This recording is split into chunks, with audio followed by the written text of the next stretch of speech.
Imagine a message that's been sitting in front of some of the best codebreakers for decades, and it's still sitting there, unfinished.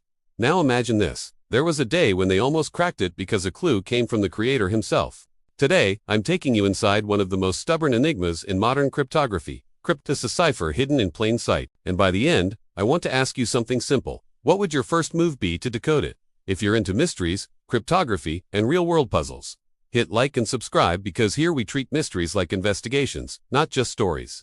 Back in 1990, artist Jim Sanborn created a piece called Cryptos. This isn't a hidden note in a book. It's not a dusty archive secret. It's a sculpture, a large copper panel with letters cut into it, like a wall-sized message. Here's the twist. Inside that text are 4 encrypted sections, almost like 4 chapters of a puzzle. And this is where it becomes a legend. 3 of those 4 sections were solved, but the 4th one, the final section, still not fully solved. So this isn't an impossible code in a mystical sense. It's worse than that. It's a code that proves you can get close, and then it locks the door at the very end, without spoiling the full decoded text.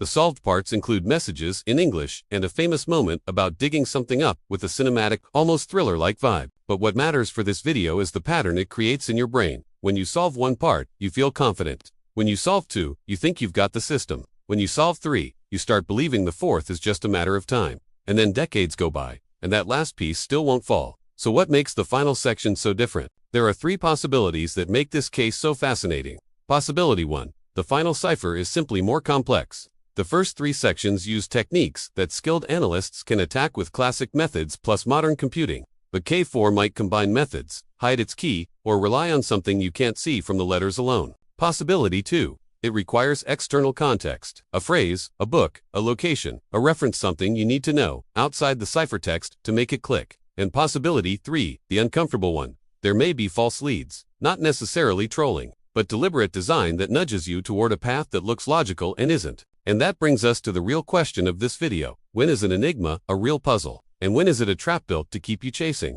The most cinematic part of this story is that Jim Sanborn, the artist, has occasionally released clues over the years, small anchors to keep the world from giving up.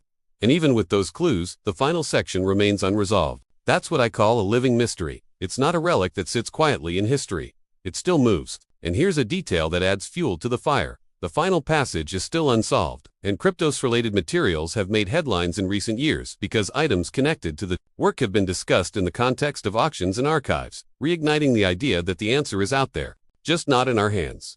Now, Cryptos isn't the only stubborn code in history, but it has a very specific kind of credibility. To put Cryptos into perspective, there are other famous unsolved or disputed enigmas, each with a different flavor. The Beale ciphers, 3 encrypted texts tied to a treasure story. One was allegedly solved using a book key, while the others remain controversial. The question is always, is it real, is it a legend, or a mix of both? The Voynich manuscript, an entire book written in a system no one has decoded with full consensus. The big question here is brutal. Does it carry real meaning, or is it a masterful piece of nonsense?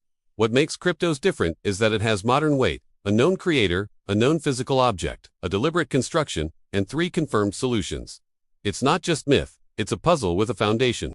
If I were starting from scratch today, my first move wouldn't be brute force. I'd do 3 things. First, I'd map everything that's already been tried publicly, so I don't waste years repeating the same dead ends. Second, I'd collect the creator's confirmed clues and treat them as constraints, as in, if this clue is true, the final plaintext must obey certain rules. Third, I'd test simple hypotheses first: segmentation, repetition patterns, likely anchor words, and alignment with the structure of the earlier sections. Because with puzzles like this, the difference between progress and going in circles is method. And here's the inevitable question. If a code resists for decades, is it telling you you're not good enough, or is it telling you you're looking the wrong way? Now, it's your turn. What would your first step be to crack it? Would you start with math, linguistics, physical clues from the sculpture, or a wild theory no one's seriously tested yet?